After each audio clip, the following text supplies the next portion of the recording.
Let me ask you something. You spend good money on a bucket of lively, perfect minnows. You rig one up, drop it in the water, and it just hangs there. Limp. Lifeless. It looks more like a snagged piece of trash than an easy meal. And you wonder why the fish aren't biting.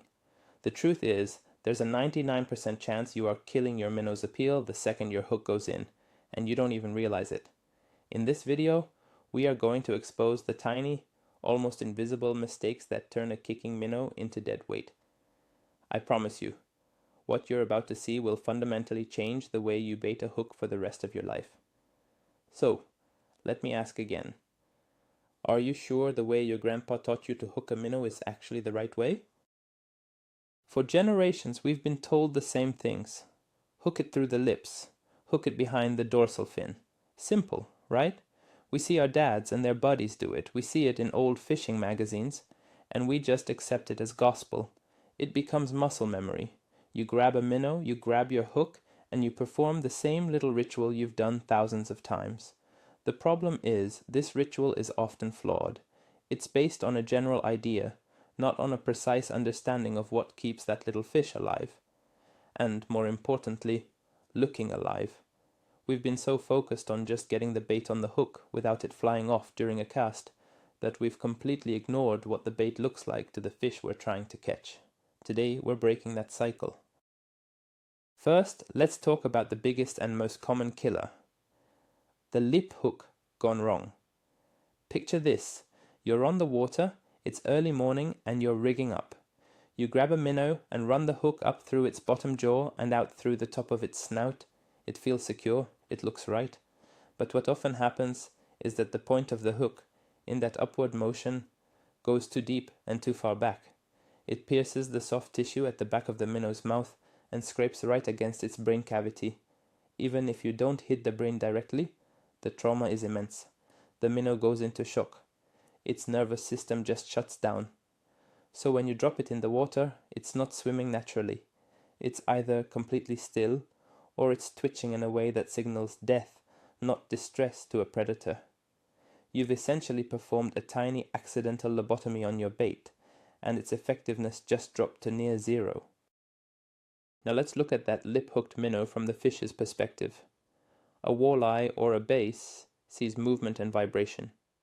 A healthy, lively minnow hooked correctly will be fighting the hook, trying to swim, sending out those little pulses that say, "I'm injured and vulnerable." It's an irresistible dinner bell. But your minnow, the one hooked too deep, is just hanging vertically from the line. It might drift in the current, but it has no forward motion, no tail kick, no life. To a predator, this doesn't look like an easy meal. It looks like something that's already dead and has been for a while. Predators are often hardwired to prefer live, struggling prey. It triggers their chase instinct. A piece of motionless bait?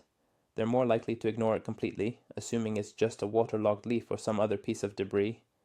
The secret isn't just hooking through the lips, it's hooking through the right part of the lips. So, here's the micro adjustment for the perfect lip hook. You need to aim for the thin, tough membrane right at the very front of the minnow's jaw. Don't go deep. You are not trying to anchor the hook into its skull. Think of it more like a piercing. You want to go through the bottom lip and out through the top nostril area, ensuring the hook point is well clear of the deeper, softer parts of its head. This placement provides all the holding power you need for a cast, but it completely avoids the critical parts of the minnow's anatomy. The minnow can still open and close its mouth to breathe, its brain is untouched, and its nervous system is fully functional. It will be able to swim, to struggle, and to look as natural and alive as possible while on your hook. This one tiny change in your target, maybe only a few millimeters forward, is the difference between a dead drag and a dynamic, fish-attracting presentation. Let's move on to the second most common method, the dorsal fin hook. This is the go-to for guys fishing with bobbers or slip floats, letting the minnow swim more freely. And again, the common wisdom is just hook it under the dorsal fin. This advice is dangerously vague. Imagine the minnow's back. Right below that thin skin is its spine. The spine is the superhighway for its entire nervous system. If you take your hook and plunge it too deep, going below the base of the fin and into the thick muscular part of its back, you are almost guaranteed to hit or damage that spinal cord. The result is instant paralysis. You'll see the front half of the minnow try to move, but its entire back half, the tail that provides all the propulsion, will be completely limp and useless. It's a tragic sight if you look closely. The minnow is alive, but it can't swim. It can only helplessly twitch its front fins.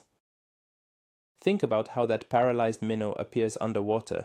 It's hanging there, maybe making a weak effort to move its head, while its tail just dangles. It might even spin in a slow, unnatural circle. This is not the signal of a panicked, fleeing baitfish. A predator fish sees this and its brain doesn't register food. It registers something is wrong here. It's an unnatural display that can actually spook wary fish like big walleye or crappie. They are cautious by nature. They know what an injured baitfish looks like, and this isn't it. An injured fish will still have a powerful, albeit erratic tail kick. Your spine-hooked minnow has none. You've effectively put your bait in a wheelchair. It wants to swim, it wants to attract fish, but you've physically prevented it from doing so by being careless with your hook placement by just a fraction of an inch. The correct way to hook a minnow near the dorsal fin is what I call skin hooking. You are not trying to anchor it into the meat. Your goal is to slide the hook just underneath the skin, right in front of the dorsal fin's leading edge. There's a tough layer of tissue there that provides plenty of strength to hold the hook. You want to stay high, well above the spine and the thick muscle. A good way to check is to look at the hook from the side. You should be able to see the dark shape of the hook just under the translucent skin. When done this way, the minnow has 100% of its mobility. It can swim left, right, up and down. Its tail is free to kick and send out those beautiful vibrations. It will struggle against the line, triggering that predator-prey response you're looking for. It is, without a doubt, the most effective way to present a naturally swimming bait. Now, let's bring in another variable that most people ignore: hook size and style. You can have the most perfect hook placement in the world, but if you're using a hook that's too big, too thick, or too heavy, you're undoing all your good work. Think about it from a simple physics standpoint. A tiny 2-inch minnow simply does not have the muscle power to swim around while dragging a heavy, thick-gauged hook. The hook acts like an anchor. It weighs the minnow down, restricts its movement, and causes it to tire out in a matter of minutes. That lively action you started with is gone, replaced by a lethargic, weak wiggle. It's like asking a child to run a race while wearing a backpack full of rocks. It's just not going to work effectively, no matter how motivated they are. The damage from a heavy hook goes beyond just weight.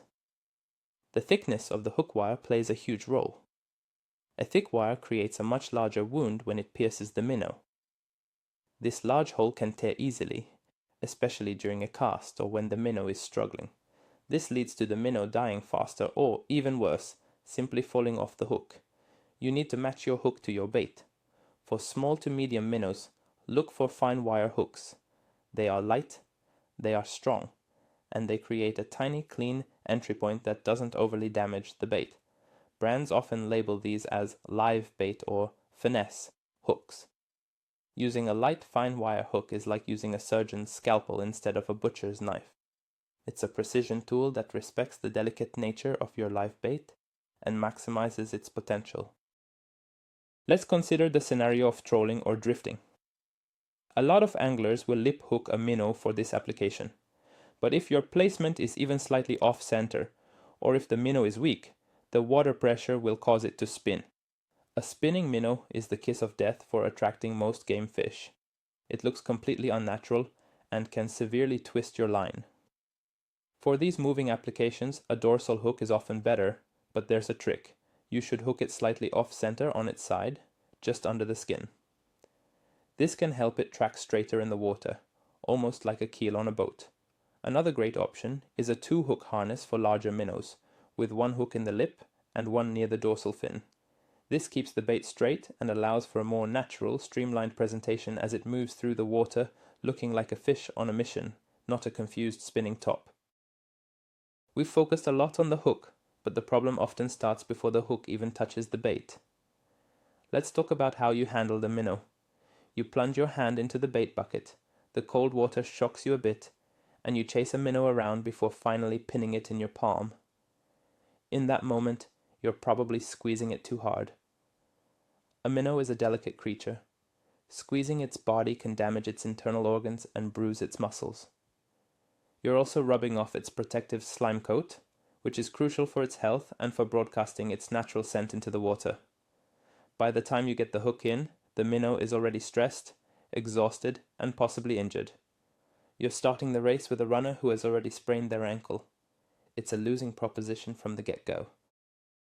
The proper way to handle a minnow is with minimal contact and maximum speed. Use a small dip net to retrieve one from your bucket. If you must use your hands, wet them first to protect the minnow's slime coat. Try to gently cradle the minnow in your palm rather than pinching it between your fingers. Have your hook ready to go, so the entire process, from water to hook to back in the water, takes no more than 10 to 15 seconds. The less time it spends out of the water, and the more gently you handle it, the more lively and effective it will be once it's on your line. Remember, you're not just baiting a hook, you're preparing a live performer. Treat it with the care it deserves, and it will perform much better for you when it counts, drawing in those big, wary fish that ignore sloppy presentations. Let's revisit the anatomy lesson, but this time let's look at the tail. Some anglers, especially those targeting aggressive fish like bass or pike in cover, like to hook a minnow through the tail. The idea is that it allows the head to move freely and can create a lot of commotion. And sometimes it works. But it's a high-risk, high-reward method that often goes wrong. The meat of the tail, right before the fin, is a complex bundle of muscle and bone. Just like with the dorsal hook, if you go too deep, you can hit the spine and paralyze the bait. But even if you avoid the spine, hooking it through that thick muscle severely impedes the side-to-side motion of the tail. The tail is the minnow's engine. If you jam a hook through the engine block, it's not going to run very well. The result is often a minnow that just kind of hangs there, unable to generate any real swimming power. The better way to rig for a tail hook presentation, if you must, is to go for a saddle hook approach. Instead of piercing through the thickest part, you slide the hook just under the skin on the top of the tail section, right where it meets the body. This holds the hook securely, but leaves the primary swimming muscles on the sides completely untouched. The minnow can still get that full, powerful kick with its tail, creating the vibration and visual appeal you're looking for. This is especially effective when vertically jigging or ice fishing, where you want the minnow to be able to swim in circles below you.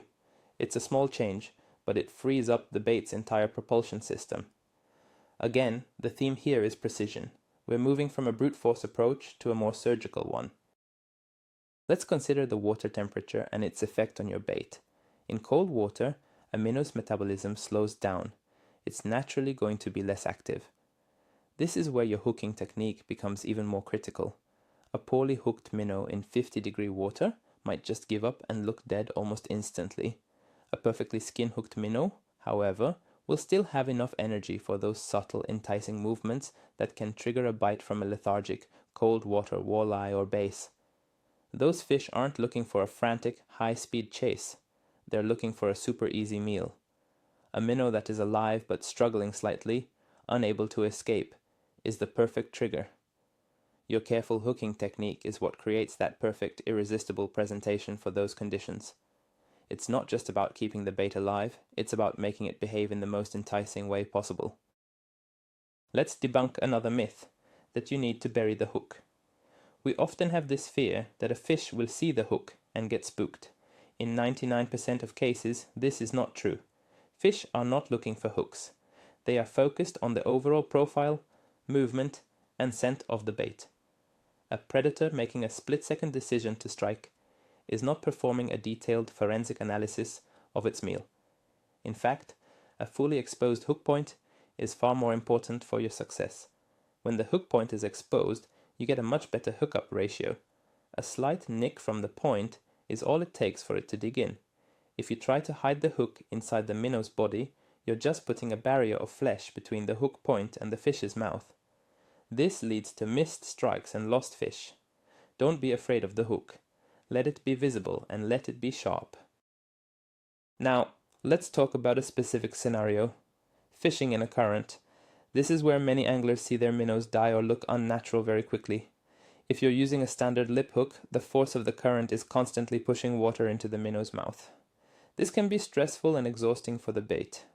A better method for fishing in a river or a tidal flow is to hook the minnow through the eyes. Now, this sounds brutal, but it's actually very effective and doesn't necessarily kill the minnow if done correctly. You pass a fine wire hook through the sockets, behind the eyeballs. This is a hard, bony area that holds the hook very securely. It keeps the minnow perfectly straight in the current, looking like it's naturally swimming against it. Its body and tail are completely free to move, giving off a very realistic presentation that is deadly for trout, salmon, and river walleye. Let's connect this back to a common feeling on the water. You're sitting there, staring at your line, and you get that little tap-tap feeling. You wait, nothing happens. You reel in, and your minnow is mangled or gone. You probably think you just missed a light-biting fish. But what might have actually happened is that a fish came to investigate your bait, saw that it was hanging lifelessly and unnaturally, and just gave it a curious little nudge before deciding it wasn't real food. That tap wasn't a bite. It was a rejection. A properly hooked, lively minnow doesn't get nudged. It gets inhaled. The action is so convincing that the predator fish commits fully and aggressively. The difference between a full-on strike and a tentative tap is often the quality of your bait's presentation. And that quality starts and ends with how you put it on the hook. Think about the scent factor as well. A live, breathing, and slightly stressed minnow is constantly releasing scent and pheromones into the water. It's a chemical trail that screams food. When you damage the minnow with a bad hook placement, causing it to go into shock or die, that natural scent trail diminishes significantly. A dead minnow just smells, well, dead. It doesn't have the same vibrant, living scent signature. So, by keeping your bait as healthy and lively as possible, you are not only creating a visual trigger, but also a powerful scent trigger. You're doubling your chances of attracting a fish from a distance. You're creating a complete package. The right look, the right vibration, and the right smell. That's the trifecta of a successful live bait presentation. It's a holistic approach, not just a simple matter of attaching bait to a hook. Here is a challenge for you. The next time you go fishing, take a moment to test this yourself.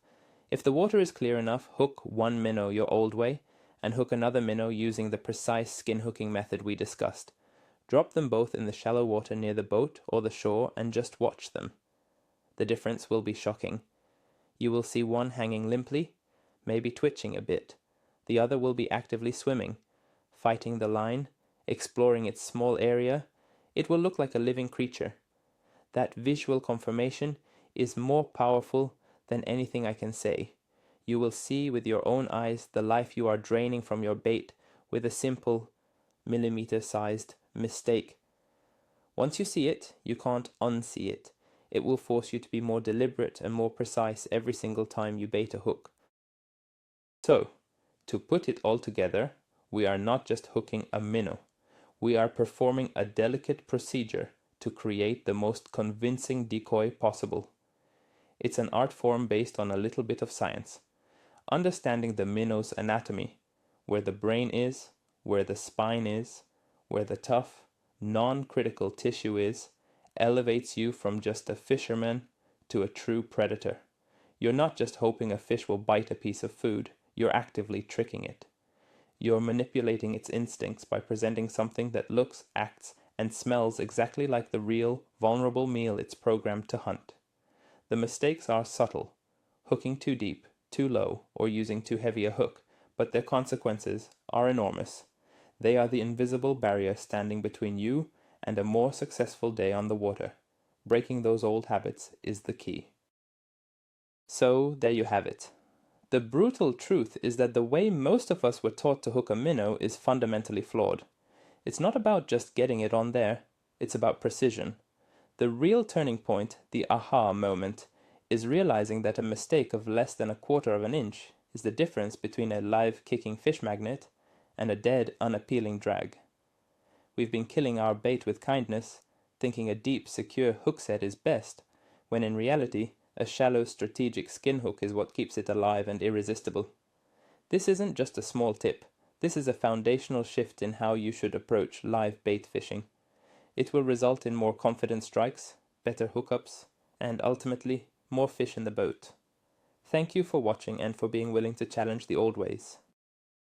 If this helped you, please hit that like button, subscribe for more content that breaks down the why of fishing, and ring that notification bell. Now, I want to hear from you. What's the single biggest mistake you think you've been making with your minnows after watching this? Drop your confessions in the comments below.